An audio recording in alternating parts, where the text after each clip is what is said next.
Caterine, seja muito bem-vinda à quarta edição do Circuito Mulher. É um prazer, uma honra muito grande estar recebendo você, especialmente de Portugal, uma brasileira, morando fora. Uma delícia podendo trazer tanta história, tanto conhecimento bacana para as meninas, para os homens que estão participando dessa nossa quarta edição. Seja muito bem-vinda. Muito obrigada, foi uma honra esse convite, fiquei mesmo maravilhada, porque já é uma questão, é uma causa minha mesmo, já há muito tempo, e esse evento, né, esse simpósio, isso faz muito sentido dentro daquilo que eu acredito também, da minha visão de mundo. Então, nós partilhamos a mesma visão de mundo, acho que isso é fundamental. Que legal. Para a gente, a liberdade é a gente poder ter conhecimento para poder tomar nossas escolhas, sabe, Kati? E às vezes a gente fica tão buscando a parte filantrópica, às vezes a parte social, a parte assistencial, e achando que alguém vai vir e vai mudar nossa história, vai mudar nossa jornada, vai decidir as coisas pela gente, e não vai acontecer, né? Não é isso que vai acontecer. Então, o motivo de trazer profissionais como você para poder estar falando conosco nesse dia é justamente a gente poder trazer essa informação rica na fonte para fazer com que a gente saia com conhecimento, saímos empoderados para tomar as nossas decisões do dia a dia, que cada uma tem o seu dilema, né? Sim, sim, sim. E é que nesse encontro, nessa troca também, né, que a gente acaba se encontrando. Isso também é importante.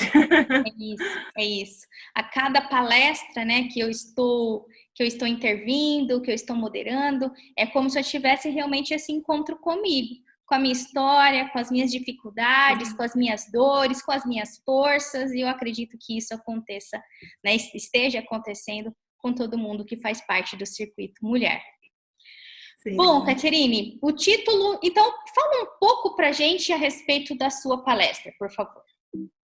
Tá, então body neutrality, eu posso começar assim com essa palavra, essas duas palavras em inglês, porque ainda é uma expressão, nós ainda não temos uma tradução literal, porque também não dá para fazer, seria neutralidade corporal. Então, o que eu descobri, isso vai ser também desvendado ao longo da palestra, é que nós temos um caminho, sim, entre o que nós vivemos hoje, disso tudo sobre o corpo, a identidade, como nós vivemos a nossa experiência diante de tanta dificuldade em relação ao próprio corpo, que é uma coisa tão básica, né? Tão nossa, tão a gente mesmo. Então, quando a gente vê tanta mulher passando por tanta dificuldade na vida e a gente nem imagina que isso pode estar, sim, nas causas da autoimagem, nas causas de como a gente se sente em relação ao próprio corpo e como nós transmitimos, vivemos isso depois de uma forma disfuncional. Então, Body Neutrality, eu vou desvendar isso também ao longo da palestra, vai demonstrar como que nós conseguimos fazer essa passagem para finalmente sermos felizes e bem, vivermos bem com o corpo, com a vida que nós temos. Legal. E fala pra gente um pouco quem é a Caterine? Bom, eu sou uma mulher que hoje tenho 34 anos, mas eu comecei a trabalhar como modelo com 14 anos de idade, bem novinha, né? Já tem mais de 20 anos isso. Fui Miss Brasil Portugal também aqui há 10 anos, Miss Brasil Portugal 2010. Tive um percurso na moda, TV, atriz também, teatro, tudo aqui em Portugal, né? Porque eu estou aqui desde os 19 anos de idade com a minha família. Então, nessa descoberta profissional, eu fui também fazendo aqui o meu percurso. Como eu digo e dizia dentro da faculdade de psicologia, eu me formei esse ano, dizia aos meus professores que eu sou o meu melhor case. Eu vivi na pele, eu vivi todos esses transtornos na minha própria pele. Consegui sim atravessar e continuo atravessando, porque a gente nunca está terminado, né? A gente está sempre em construção.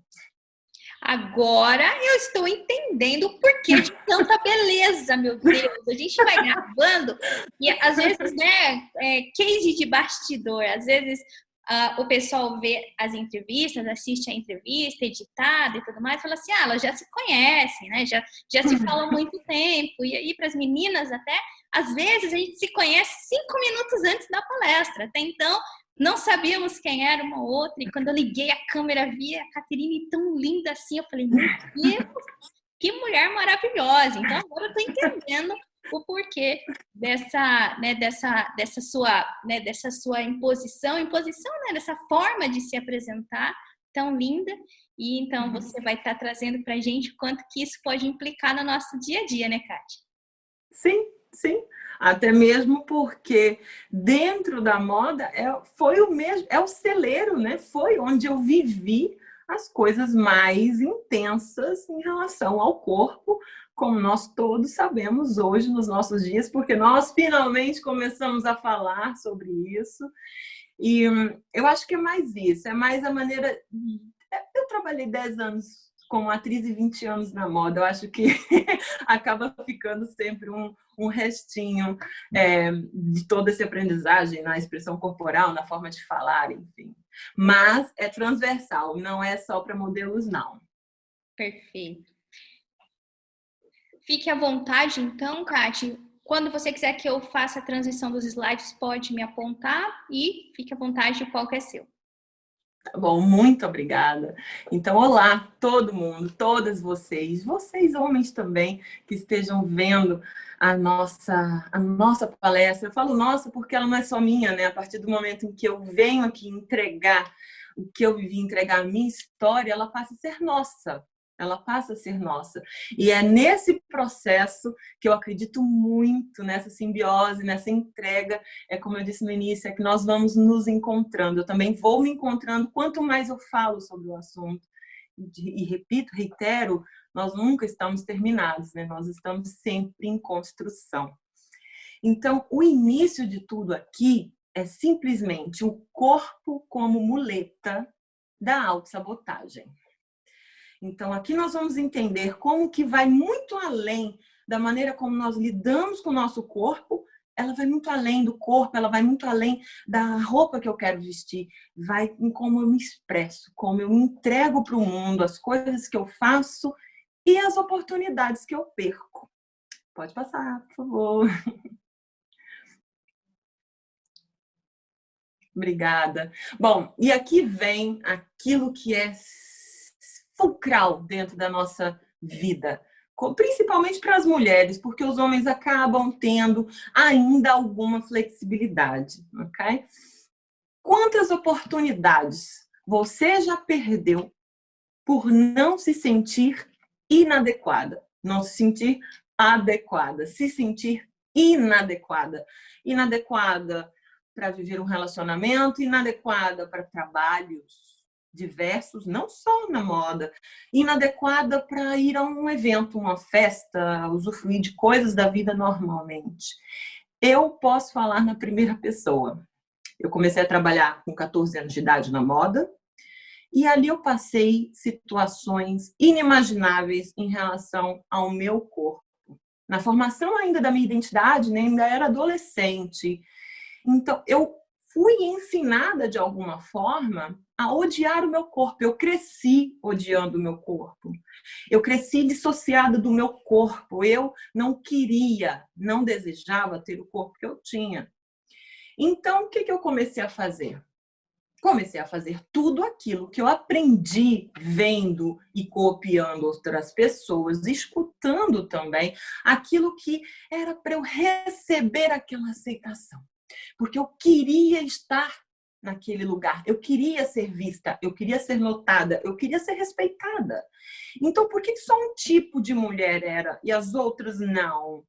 E aquilo você não percebe o que está acontecendo. E eu cresci assim, fui desenvolvendo várias situações.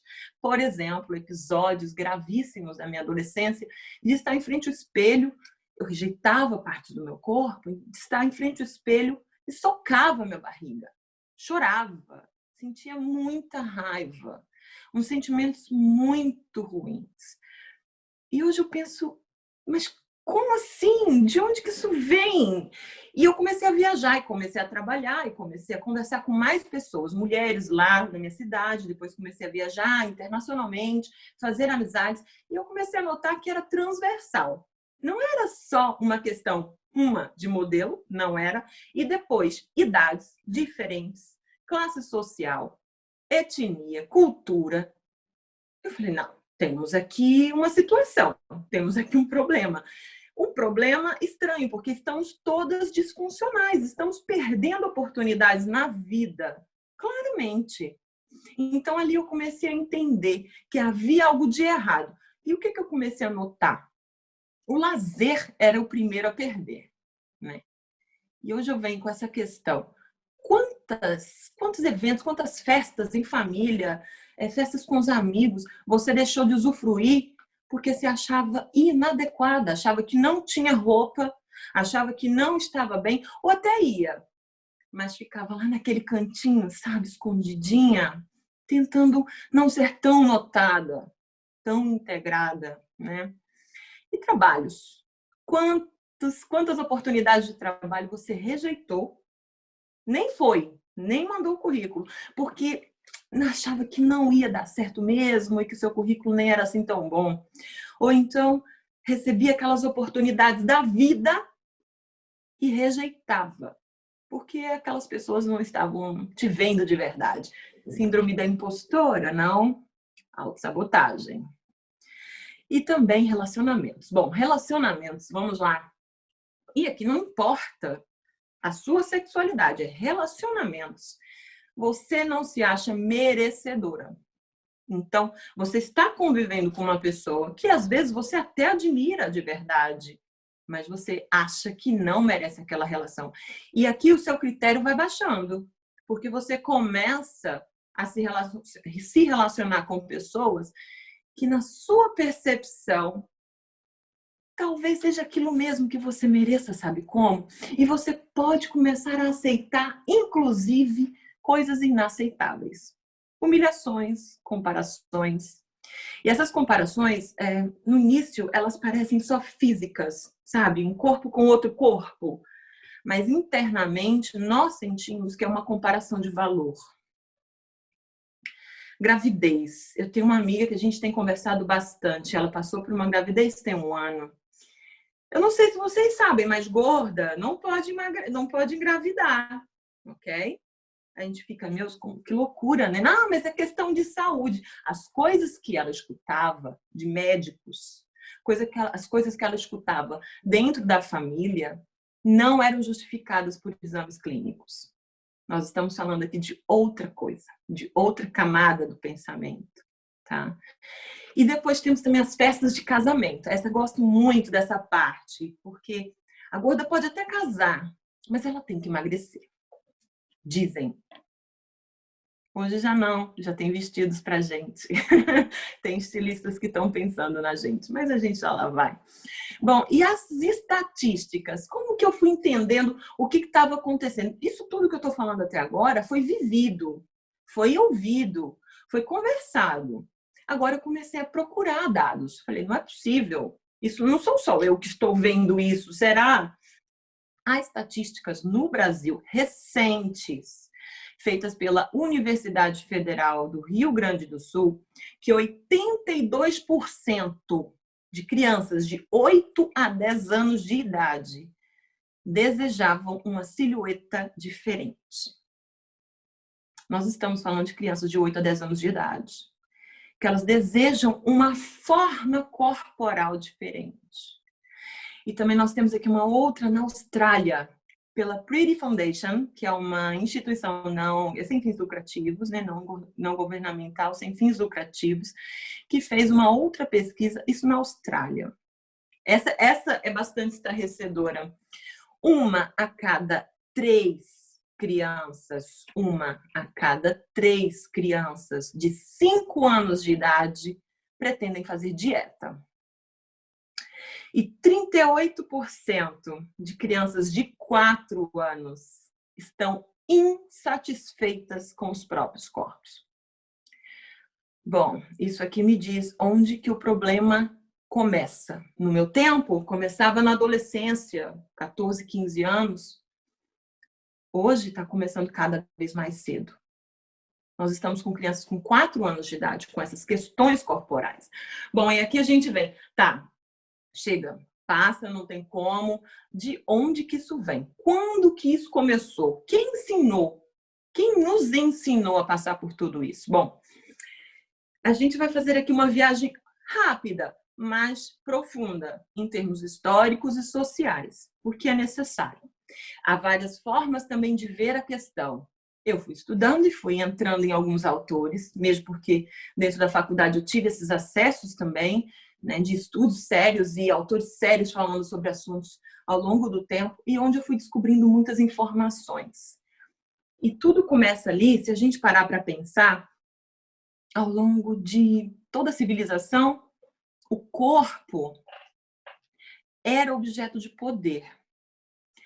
Então, nós temos aqui uma ação de poder sobre o outro, sobre o indivíduo, de uma forma direta para trabalho forçado, conhecido como escravidão. E também as famílias que possuíam os corpos das filhas e das esposas e que vendiam esses corpos para a procriação, dotes. É um exemplo. E isso ainda acontece. Vendiam suas filhas em casamento, entregavam suas filhas em casamento. Elas não escolhiam. Isso é civilização, isso é história. E depois, passando aqui por transformações ao longo dos anos, mais recente, aqui por volta da Segunda Guerra Mundial, começaram alguns eventos, alguns adventos acontecendo no mundo também. Então, nós vimos aqui que vemos com uma história de que o outro me pertence, o corpo do outro. Eu tenho poder sobre o corpo do outro, não é? Então, nós vemos aqui com um advento ali, mais ou menos à volta da Segunda Guerra Mundial, que foi, a revolução de consumo, 2, comunicação de massa. Bom, então como que isso tudo, toda essa informação se cruza? O raciocínio é: nós pertencemos ao outro, a mulher principalmente, não é? Depois, com o advento da forma de consumo, aliado à comunicação de massa, o controle do outro deixou de ser do indivíduo e passou a ser para a massa, com o fim de consumo. Isso foi um evento, isso é estudado em comunicação também. Okay? Então a gente passa por essa viagem do tempo e a gente começa a entender como que de repente nós somos controlados nas vontades que nós temos, nas roupas que nós vestimos, porque temos a televisão, porque temos outros meios de comunicação em massa, mas a comunicação em massa, o objetivo dela foi esse também. Então ela começa a disseminar informações. E aqui, com o advento principalmente, né, da revolução, da mudança da forma de consumir, foi agregado aqui também o contexto de identidade. Tem muitos estudos que mostram isso. Então nós fomos construindo a nossa identidade conforme o que nós vimos, compramos, conforme o que nós sentimos quando compramos e como nós nos agregamos, como nós pertencemos a um meio social ou pertencemos ou queremos pertencer. Okay? A lógica desse raciocínio é o estudo principalmente dos símbolos, dos signos e dos mitos. Isso é estudado dentro de semiologia e semiótica. Então, de uma forma muito breve, é simplesmente o significado que isso tem para você. Então, você não compra um produto, você compra o significado. Então, como que a magreza foi virando esse mito que é?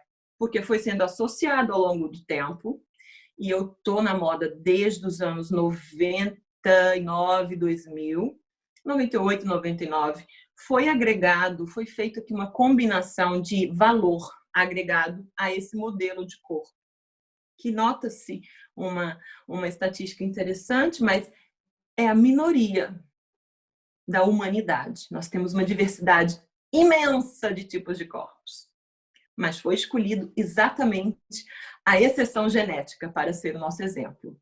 Okay? Então, como que a magreza foi se tornando? Foi associado à magreza merecimento, pertencimento, felicidade, valores como foco, força e fé, não é? Força, é uma mulher corajosa, é uma mulher que controla o próprio apetite. Tem muitas coisas aqui, símbolos, isso são símbolos à volta da magreza. Então, nós quando compramos um produto para emagrecer, nós estamos comprando o que eu quero sentir, né? Eu quero pertencer Eu quero ser olhada como elas são olhadas. Eu quero que me digam, nossa, como você é incrível, porque você emagreceu 5 quilos. É assim que funciona. Bom, dentro desse estudo ainda, só para a gente ir entendendo como funciona, mas tá, ok, a gente já sabe, estudo símbolos, mas eu compro o que eu quiser, eu faço como eu quero. Não é bem assim. Existe um fenômeno social, nós somos seres sociais, mas existe um fenômeno social de pertencimento. Então, tem um autor dentro do estudo da comunicação que ele fala uma coisa que eu achei incrível. Ele faz aqui a melhor explicação do mito e de como isso conduz as nossas escolhas, porque nós escolhemos conforme os benefícios que vamos ter. Okay? Então, o que ele faz? Ele me faz um exemplo maravilhoso, que eu chamo do Deus Baco. O Deus Baco é o deus do vinho. Então, ele dá o exemplo do francês. O francês gosta de vinho. O vinho é um símbolo francês. Símbolo francês. Então, quem gosta de vinho tá à mesa, tá se divertindo, tá em família, tá entre amigos e tá discursando sobre o vinho, porque essa casta incrível, extraordinária, o solo que cresceu, toda essa energia que te torna também francês. Então, o francês que rejeita o vinho, ele começa a ter problemas. E o primeiro é que ele tem que se explicar. Então, qual a associação que nós fazemos isso com os nossos corpos, com a magreza? É que, observem uma coisa, quando a mulher não tem por que ela não quer o sacrifício, por que ela não quer as motivações dela diversas, pode ser até por saúde própria, pode ser porque ela não quer mesmo. Mas a partir do momento em que a mulher rejeita ou se opõe, ou se coloca numa posição de não concordância com esse símbolo que a magreza traz para o nosso meio social, a primeira coisa que ela tem que fazer é se explicar. Por que ela não quer ser magra? E depois começam, né? Eu digo sempre assim, ela tem que se explicar de várias formas. Por que ela não vai à academia? Assim, é possível, todo mundo vai, todo mundo faz, inclusive está lá na minha agenda diariamente, 1 ou 2 ou 3 horas de academia por dia. Por que essa mulher não quer isso? Sendo que lá ela obtém algumas outras vantagens sociais e etc. Ela tem que se explicar porque ela engorda. Ela tem que se explicar porque o corpo dela não voltou em 2 meses igualzinho ao de antes, depois da gravidez. Sendo que tem tanta gente na mídia social, não é? Com os corpos todos incríveis. 30 dias depois, uau! E essa mulher não consegue. Então, por quê? Ela tem que se explicar. Porque ela é preguiçosa, né? Porque ela enfim, nomes que todos nós sabemos. Bem atual, ela tem que se explicar por que ela engordou na quarentena. Mas não importa se ela estava trabalhando em casa, se ela tem 2 filhos para criar, enfim. E mesmo que não tivesse, que fosse solteira e estivesse em casa. Não, ela tinha que estar fazendo exercício, tinha que estar cuidando, tinha que estar cuidando. São palavras associadas aos símbolos e significados. Bom, segundo passo é que, a partir do momento que você rejeita, você primeiro tem que se explicar. Segundo, você vai ser rejeitado. Vamos começar a te dar uma excluída, entendeu? Porque é assim que acontece, nós somos seres sociais. A partir do momento que você rejeita um símbolo que é importante dentro de um grupo, dentro de uma sociedade, você é posto de parte, você é colocado de parte. E a terceira parte, e mais importante de todo esse processo, é a que traz maiores ou também muitos problemas internos, especialmente emocionais, que vem com todos os valores agregados à magreza. Ou seja, se você rejeita, você é preguiçosa, você não serve para estar aqui, você é uma vergonha para essas pessoas, você é um mau exemplo, você está pregando que a obesidade é bom, obesidade é doença, e você começa a ser desvalorizada. Desvalorizada por causa do corpo. E isso vai para sua alma, isso vai para sua essência. Você deixa de ser quem você é para ser tudo isso que o social diz que você é. É aqui que começam todas as questões principais. Mas, por favor, pode passar. Acho que mais um e mais outro. Sim, pode deixar aqui, no anterior, por favor. E aqui nós começamos a ver uma coisa. Que dentro desse estudo da comunicação, como nós já entendemos que a mulher ela tem que se explicar, ela está rejeitando um símbolo social que traz para ela muitos benefícios. E por que ela está rejeitando isso? A gente já lá vai. Mais importante aqui agora é a gente entender que dentro desse conceito, aliás, antes da gente compreender o que isso acontece, nós compramos as coisas para nos trazer aquela sensação. Então, a mulher não compra cremes para ruga. A mulher não compra o creme que lava a pele. A mulher compra o símbolo que isso representa. Ela compra juventude, ela compra felicidade, ela compra o valor agregado àquela mulher, ela compra toda a força, toda a beleza, tudo que aquilo representa. E dentro aqui desse conhecimento agora, a gente vai finalmente caminhando para perceber como que as coisas são plantadas diariamente e a gente nem percebe. Isso é importante lá no final para eu dar também aqui as dicas, né, de como eu também vivi esse processo, porque foi exatamente igual para todo mundo, né? Então, o que nós associamos no fim de tudo? Que nós olhamos para aquele corpo que merece tudo, que tem tudo. Repara, merece? Quem disse que merece, não é? Mas ele merece tudo, tudo de bom. E os outros corpos são postos de parte, são humilhados, são rejeitados. Eu quero o quê? É muito simples, não é? Como é que as minhas decisões são tomadas? Eu quero o prazer, eu quero o melhor para mim. Então, se eu olho, bom, essa daqui tem tudo que eu acho que é incrível na vida. Essa outra aqui tá bem mal, desvalorizada. Dizem que ela não vai ter relacionamentos, dizem que ninguém vai amá-la com aquele corpo, né? Essas frases.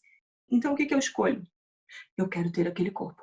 Eu quero ter aquele corpo incrível. Como é que eu faço para ter aquele corpo?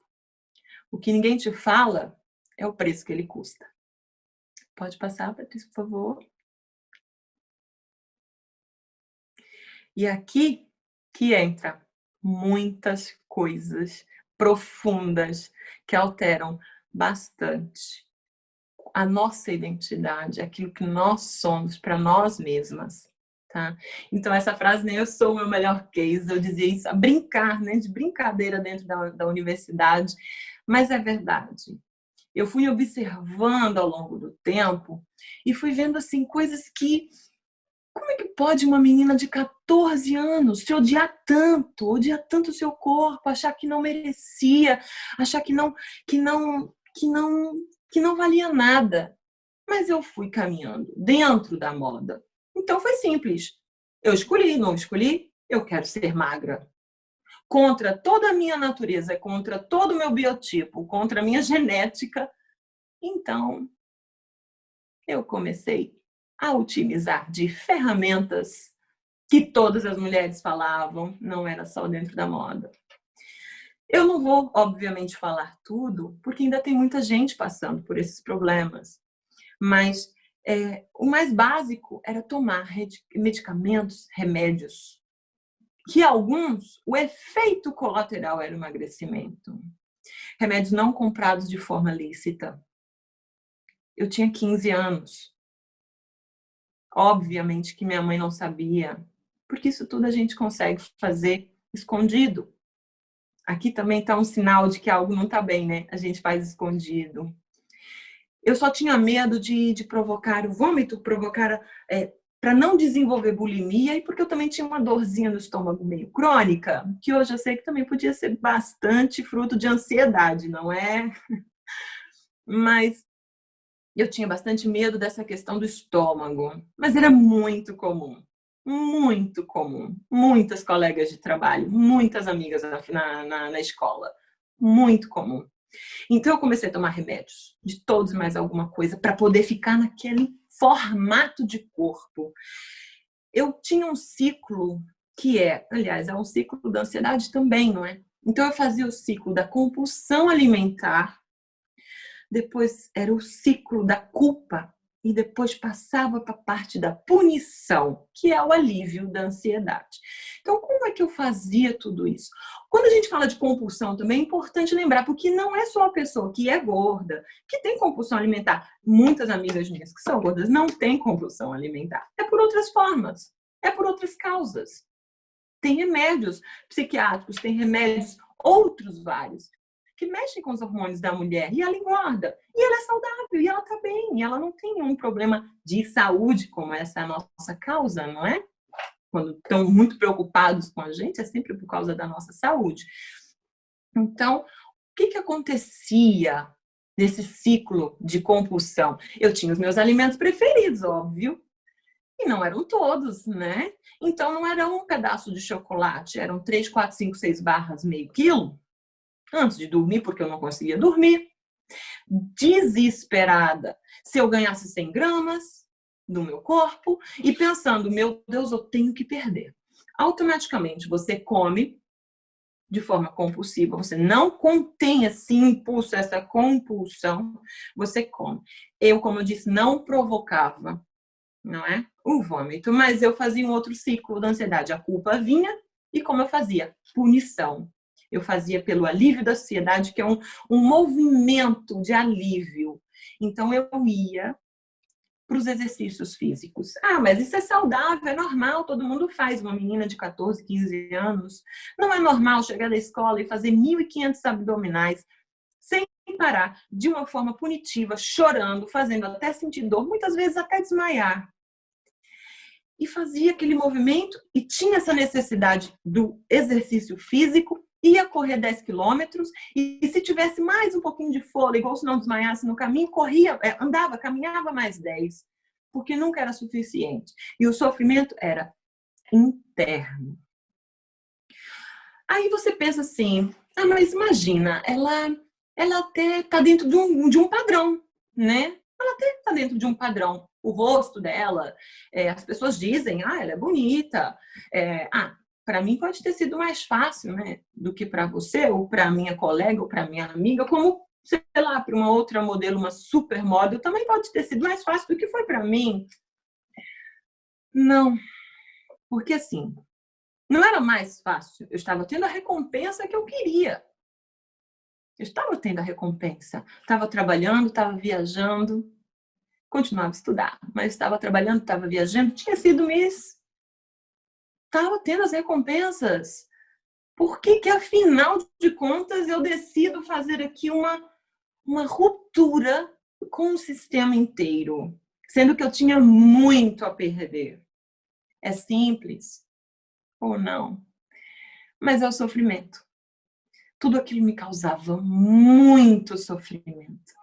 Um sofrimento emocional profundo, de noite sem dormir, sem me relacionar saudavelmente com amigos, com namorados, com família, perdendo várias situações na minha vida porque não me achava merecedora. Me achava, às vezes, até uma coisa qualquer. Era horrível. Era horrível. Então, eu tinha as recompensas sociais, as validações das pessoas, não é? Eu entrava na minha calça 36, eu vestia aquilo tudo, eu me sentia incrível. Eu sentia o olhar das pessoas, eu via o olhar das pessoas de admiração. Nossa, eu sou incrível. Só que dentro não era. E eu não entendia por que aquilo nunca preenchia também, né? Tem aqui alguma coisa interessante para a gente pensar. Então, dentro desse movimento, eu consegui romper. Mas isso também tive ajuda, porque o meu processo ele foi caminhando, ele não foi assim em 2 dias. E é por isso também que é importante falar sobre isso. Nada vai ser assim em 2 dias. É um processo. No meu caso, o transtorno alimentar, esses comportamentos que eu fui falando aqui, fazem parte do transtorno alimentar, que está catalogado dentro de transtornos de ansiedade. tá? Desenvolvidos, no meu caso, desde os 14 anos de idade. Então, eu fui aprendendo a lidar com isso, fui começando a rejeitar tudo aquilo que me trouxesse aquele sofrimento, mesmo sem entender. Dentro da universidade, estudando psicologia e me aprofundando em algumas questões, eu descobri o que eu tinha. Então, eu procurei ajuda também. Isso também é importante, a gente identificar tanto nas nossas amigas como na gente mesmo. E procurar ajuda quando necessário. Ajuda profissional que eu estou falando. Então, como que aconteceu aqui essa virada também, né? O que foi mexendo na minha cabeça que eu fui vendo, fui deixando esse lugar dessa magreza, rejeitando aquele símbolo, explicando muito para as pessoas por que eu não queria mais ser magra. Toda festa. Ai, mas Caterina era tão... Ai, a Caterina era tão bonita. É tudo no passado. E eu ali, na frente da pessoa. Isso acontece. E acontece a níveis muito profundos, com todas nós. Então, eu me lembro perfeitamente, eu tinha ido morar na Alemanha, fui para lá estudar alemão, não falo alemão. Foram poucos meses. Então, quando eu voltei, foi engraçado porque eu tive bastante tempo também nessa época, isso foi antes da faculdade, que eu fui entendendo algumas coisas acontecendo no meu próprio corpo, no meu movimento, mesmo porque lá não há tanta pressão, ou quase nenhuma pressão estética, tá? Isso também influencia. O lugar onde eu estava, o olhar era o mesmo, se eu tivesse 100 ou 50 quilos. Então, isso também me ajudou a perceber muita coisa. Então, eu comecei a perceber, eu me lembro perfeitamente da primeira vez que eu, nas minhas redes sociais, vi uma foto de uma mulher de 120 quilos, de lingerie. Ela tira foto de lingerie e postava. Eu fiquei tão chocada, mas tão chocada.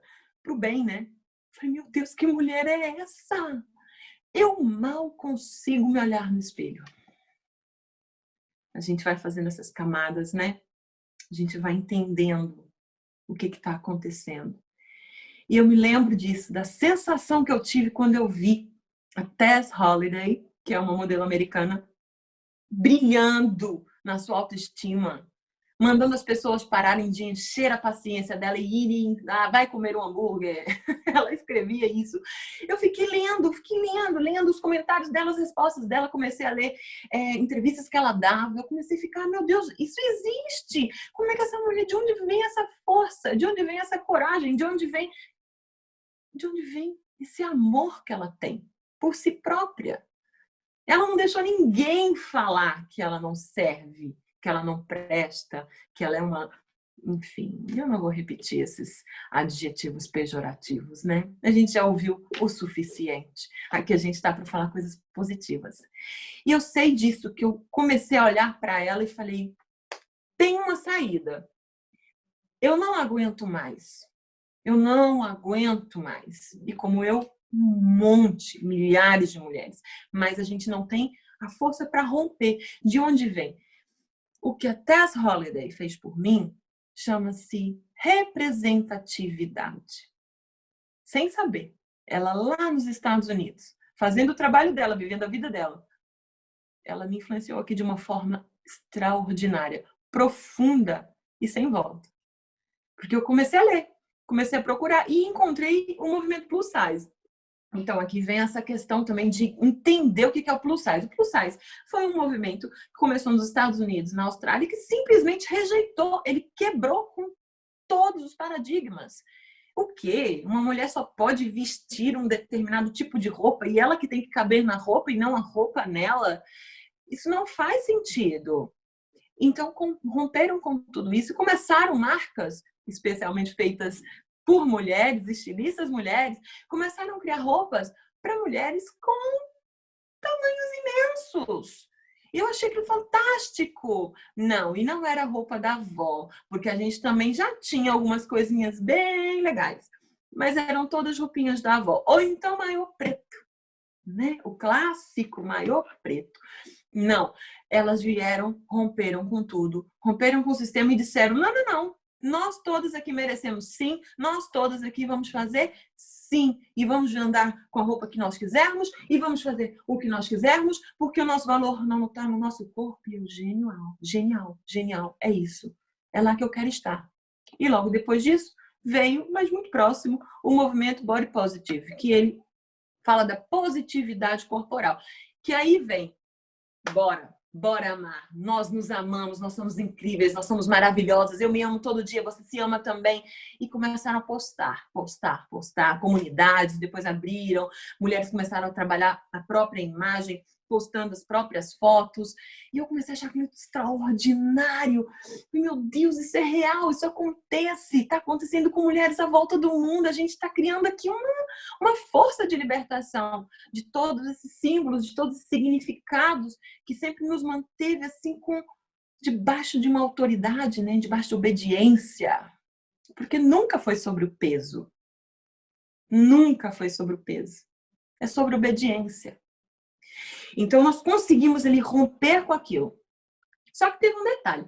O tempo foi passando e a gente foi postando coisas maravilhosas e vivendo. Só que não era todo dia que eu acordava me amando daquele jeito maravilhoso. E eu comecei a pensar, bom, não é todo dia. Hoje eu não estou me sentindo aqui a super-heroína intergaláctica. Hoje eu estou mais ou menos. Aí no outro dia, uhul, que legal. O outro dia, ai, mas a minha barriga está me incomodando, eu não quero usar essa blusa, eu quero usar uma blusa soltinha. E aí eu fui entendendo outras coisas, outros movimentos também internos, né? Que era, sim, eu posso me amar, eu posso viver isso tudo que eu acredito, mas não vai ser todo dia. E essa obrigação também de ter que pregar esse amor diário, infinito e transbordante, não era a minha verdade. Eu não estava vivendo aquilo diariamente. Então foi quando eu já tinha começado a modelar como modelo plus size, isso já faz pouco tempo, em que eu fiz uma descoberta que para mim foi maravilhosa. Eu acho que vou partilhar com vocês, vai ser bom para todo mundo também. Pode passar, por favor. É o próximo. E aqui que vem a neutralidade corporal, que é o body neutrality, que é uma expressão, a gente nem tem essa tradução ainda. É um movimento, é uma expressão em que ele diz o quê? Ei, mulher, sim, você rejeitou aquilo tudo, você não tem que ser o que os outros querem, você pode ser o que você quiser. Olha, pega o poder e toma o poder para você. É seu, o corpo é seu. Você faz o que você quiser com o seu corpo. Mas deixa eu te falar, não vai ser em 2 dias. Não vai ser amanhã. Você não vai dormir e acordar transbordante, linda, se sentindo extraordinária no seu próprio corpo atual, porque os símbolos estão lá fora, os mitos existem. Todo mundo só fala disso o tempo todo. Você liga a mídia, televisão, internet, todo lugar. Só fala disso o tempo todo. Você vai trabalhar, vai para um jantar, vai sair com algumas amigas, algumas pessoas. Repara uma coisa. Sai com amigas. Observa os assuntos. Nunca dá 5 minutos sem que uma faça um comentário pejorativo sobre o próprio corpo. Não dá 5 minutos de conversa. E isso é interessante, porque você desse lado, quando começa a entender o que está acontecendo, você fala, gente, a neutralidade corporal é isso. Mas é isso o quê? Tem a ver só com o corpo? Não. Neutralidade é exatamente tirar o foco do corpo. Sabe o que acontece? Um fenômeno extraordinário da vida. Você começa a ter tempo para estudar. Você começa a ter tempo para pensar em outras coisas. Você começa a se relacionar melhor com outras pessoas. Você começa a ir a festas que antes você não ia. Você começa a fazer coisas que antes você não fazia. Você fala, mas o que está acontecendo aqui?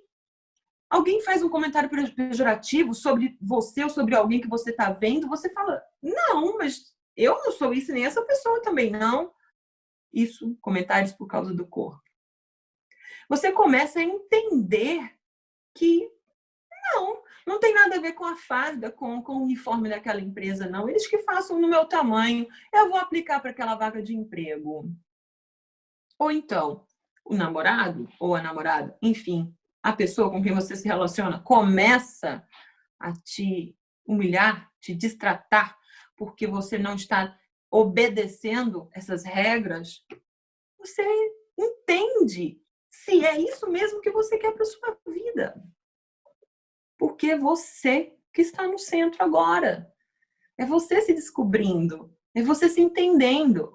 E quando isso aconteceu comigo, esse fenômeno que foi acontecendo da autoestima. Foi entendendo que a estima é valor. E não é o que eu vejo no espelho. Não é. Não é. Não é condicionante pela luz da fotografia. Não é condicionante pela cirurgia plástica que eu fiz. É dentro. Estou falando que é errado? Não, cada um faz o que quer. Mas a motivação é importante a gente entender.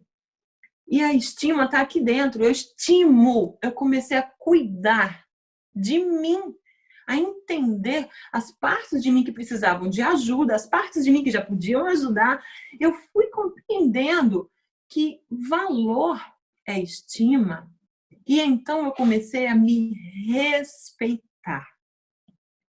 Respeitar num nível muito profundo. Quer dizer, não quero, não vou, não posso.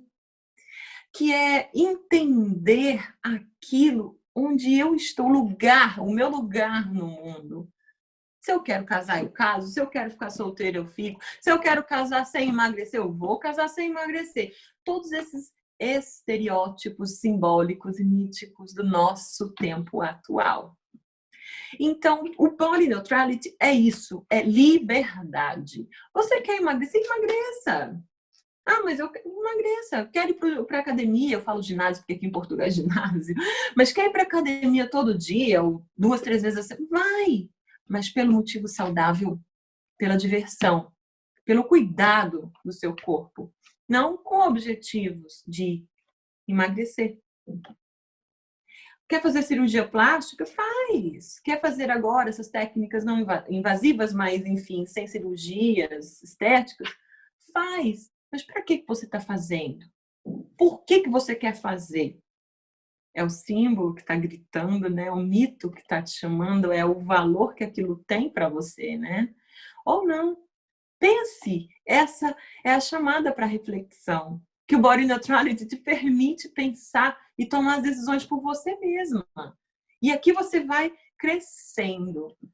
Então, autorrespeito, eu digo isso, né? Que a gente só consegue estimar o que a gente respeita.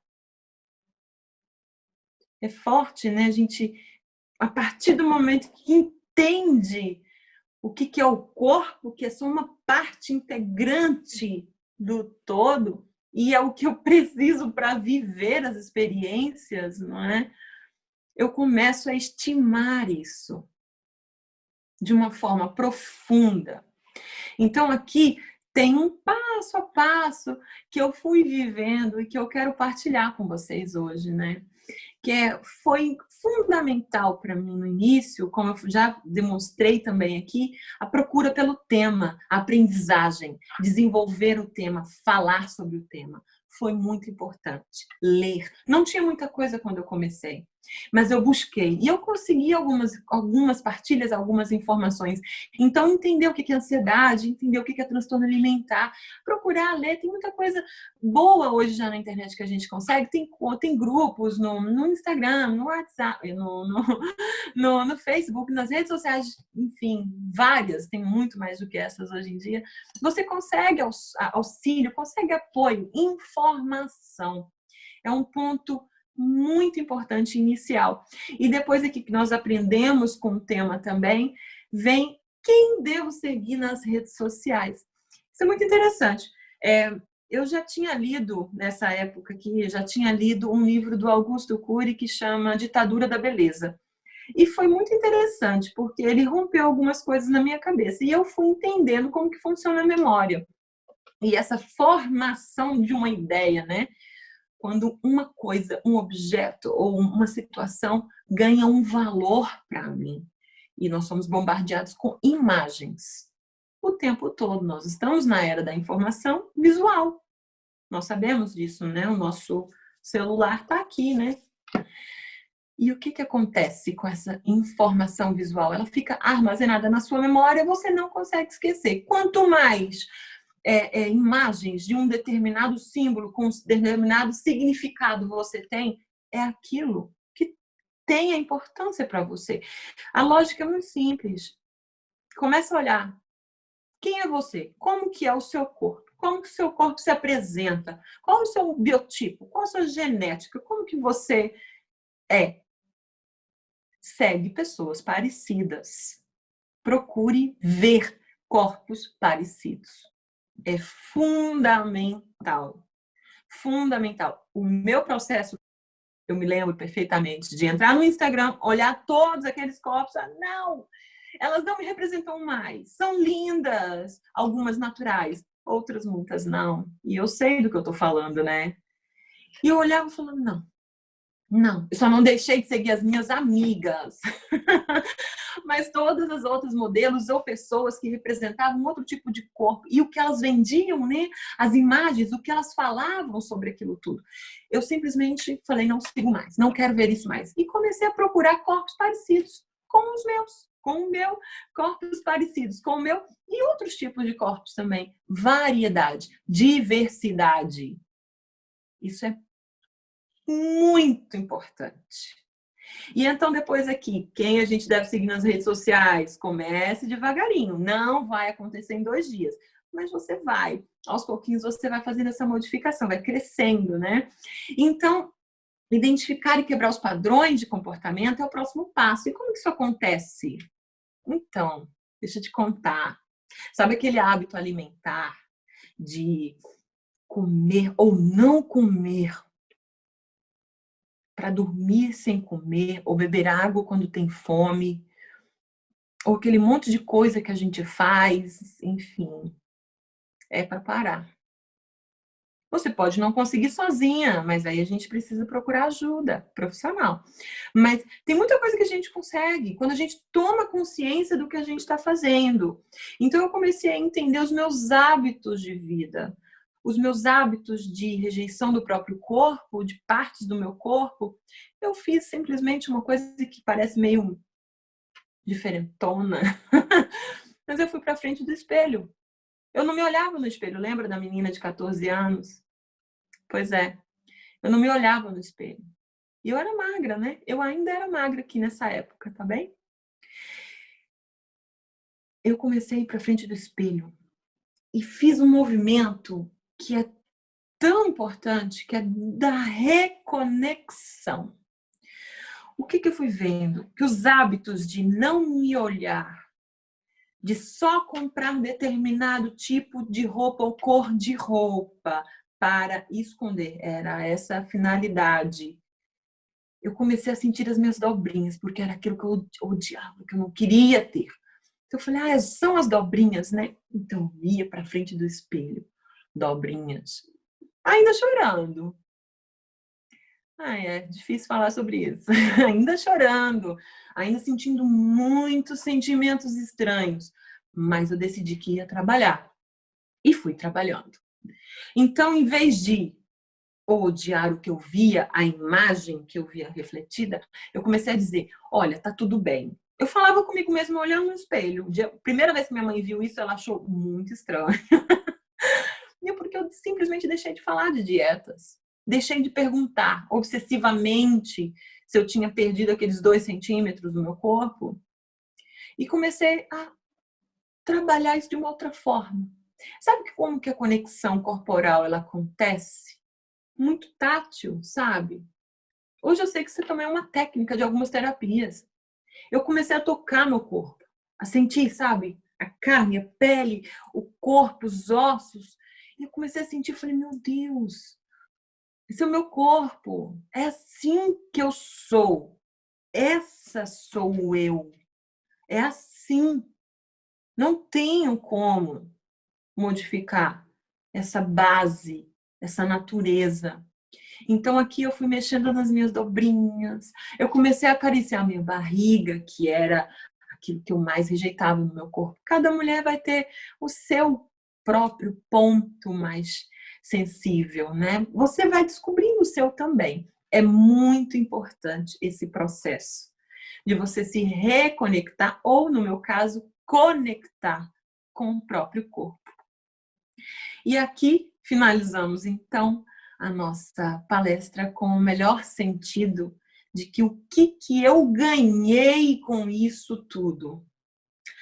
Eu ganhei vida, eu ganhei brilho, eu ganhei saúde, eu tinha colesterol de uma pessoa idosa, eu tinha 21 anos.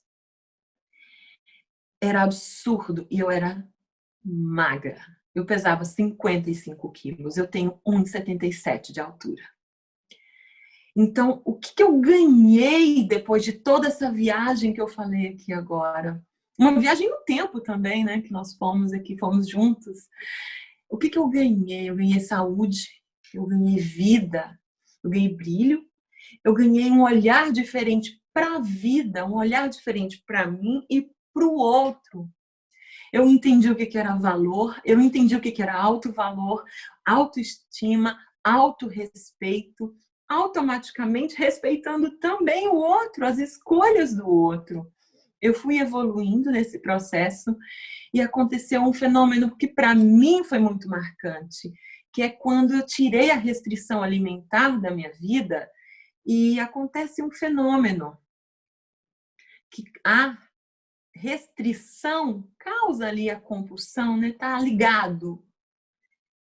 Aconteceu um processo fantástico que estar à mesa, comer, deixou de ser um momento de angústia, deixou de ser um momento de contagem de calorias, deixou de ser um momento de algum tipo de obsessão, de comportamento, passou a ser prazeroso. Aquela sobremesa eu passei a comer. Sabe aquela que você não come porque tem medo das pessoas falarem que você come demais?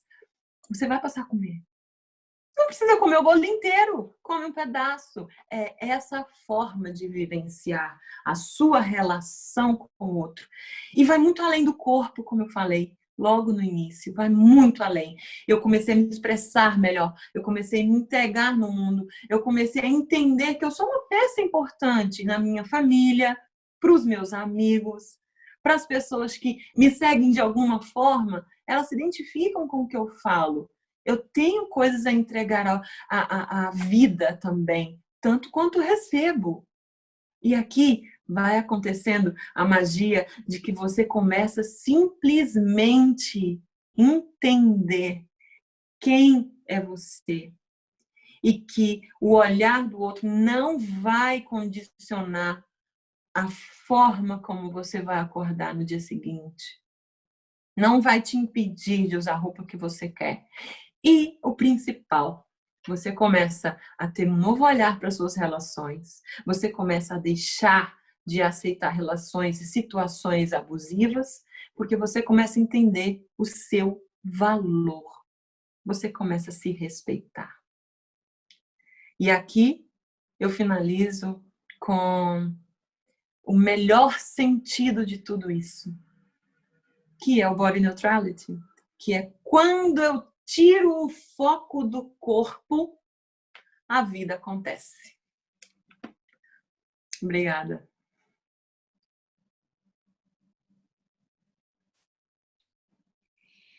Poxa, Caterine, que mensagem especial. Acho que estava ouvindo aqui e refletindo sobre alguns dilemas e realmente, às vezes, a gente se coloca numa condição de escravidão por simples escolha nossa.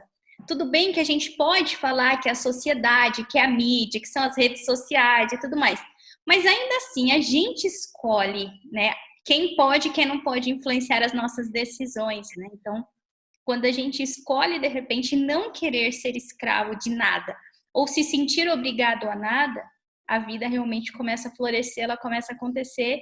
E a autoestima, o autorrespeito, acho que ele é ele é diferente de beleza, de estética, que pode estar acompanhado de beleza estética. Ninguém está falando, mas então a gente não precisa se cuidar, que isso, que aquilo.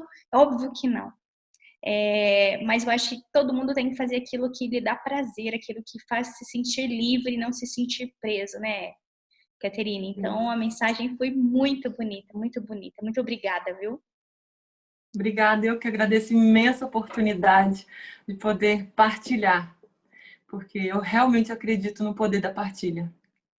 Perfeito. E esse, né, é dessa forma que o circuito cresce, é dessa forma que a gente consegue deixar o nosso legado, a partir do poder da partilha, né? A partir do momento em que você escolhe partilhar a sua história, que de repente alguém que está assistindo hoje, numa condição de ouvinte, na 5ª edição, possa se tornar a história de superação a ser contada, né? Então, eu acredito muito que todas nós temos histórias maravilhosas para poder compartilhar umas com as outras, e isso nos faz muito mais fortes e mais felizes também. Muito obrigada, viu?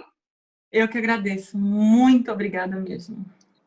Meninas, meninos que estão acompanhando a nossa programação, não sai daí, tem bastante coisa bacana para acontecer ainda e a gente conta com vocês. Beijo no coração. Tchau. Tchau.